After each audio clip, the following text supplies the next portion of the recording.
Hey y'all, it's Erin aka Grishno, and I am in beautiful, very chilly upstate New York, spending the holidays with my in-laws.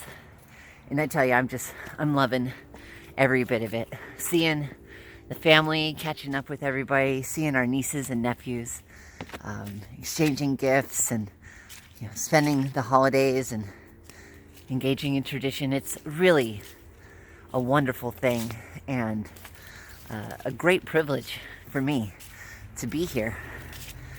And I mean that in so many different ways. But the main reason, and this is what I'm here to talk about today, is post-op privilege, which is the privileges, the rights, the opportunities, the experiences that you can have almost exclusively because you are trans and post-op. So why am I talking about this today in relationship to the holidays? Well, as you know, I live in California on the West Coast, and New York is across the country, so the fastest way for us to get here was to fly. And that involved going through a TSA checkpoint. So, just a couple days ago, as we were getting ready to fly out, Morgan and I are heading to San Francisco Airport and go through the body scanners. I haven't had many problems with the body scanner since I had my surgery in 2011. But this time something got flagged around my pocket. And the lady TSA agent, at least it was a lady, said that she would have to pat me down. And normally this is fine. I usually get a little flag or something like that down near my sock or something, and they pat it down really quick and you're done. That was not what happened this time. This time, she engaged in a full pat down, like I have never, ever experienced in my entire life. And she explained what she was going to do, and asked me, would you like to do this in private, in a room, or in public? And if I was pre-op,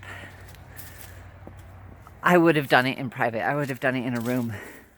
I had a friend who did that before, and I'll tell you about it in a sec. But because I'm post-op, and literally I could give two shits if she wants to pat me down in my junk in front of everybody, like that's almost validating. Like, try and find something. Just try. I dare you. You'll find literally nothing except a vagina. And so she engaged. The back of the hand, all down here, up in the middle of the legs. She had me spread my legs wider so that she could get all the way up in there. She touched my fucking junk with the back of her hand.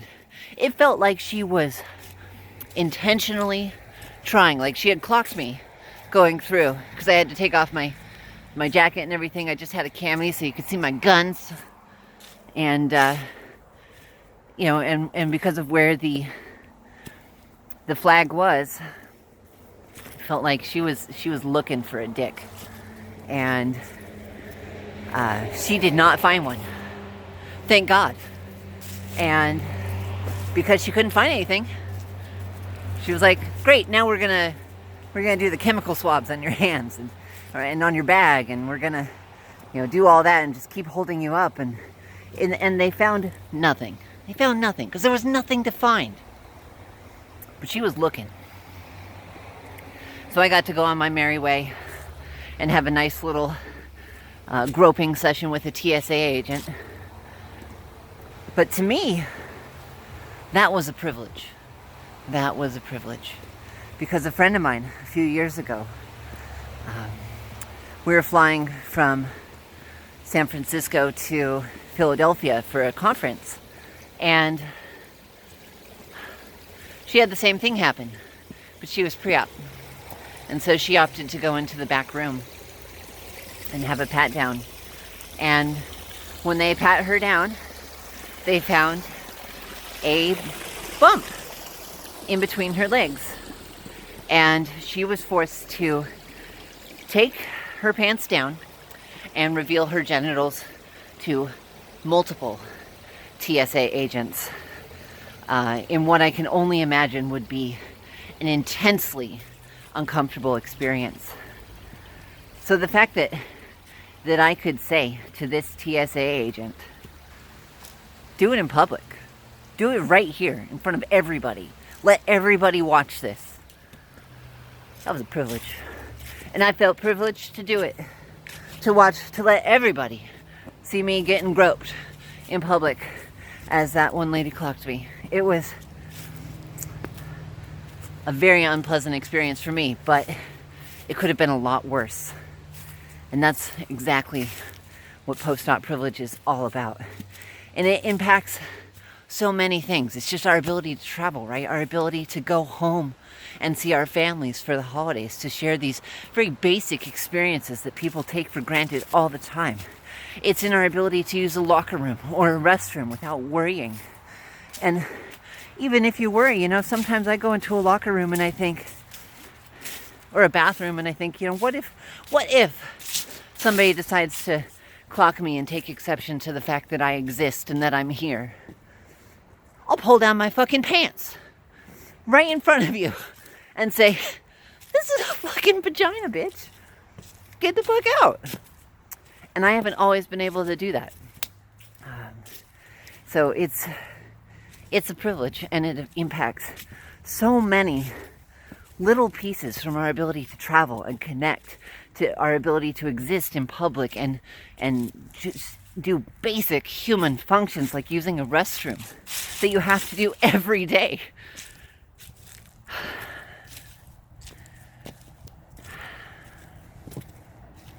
That's intense. And I know it's intense for a lot of people. I remember being pre-op, and I remember what that was like. And thank God when I was pre-op we only had metal detectors and stuff like that at airports, but that's not the case these days. And as technology gets more and more invasive, and my heart is with every single one of you who has to deal with this kind of bullshit. So I feel for you. I've been there. I know what it's like, and I also know that it can get better. So I hope you take that with you. That's my gift to you, is that it can get better, and it does get better, and it got better for me. And if it can happen to me, it can happen to anybody. So sending all my love and my wishes, and I hope you're enjoying the beautiful Hudson Valley in the background. And until next time, I'm Grishno, and I will see you later.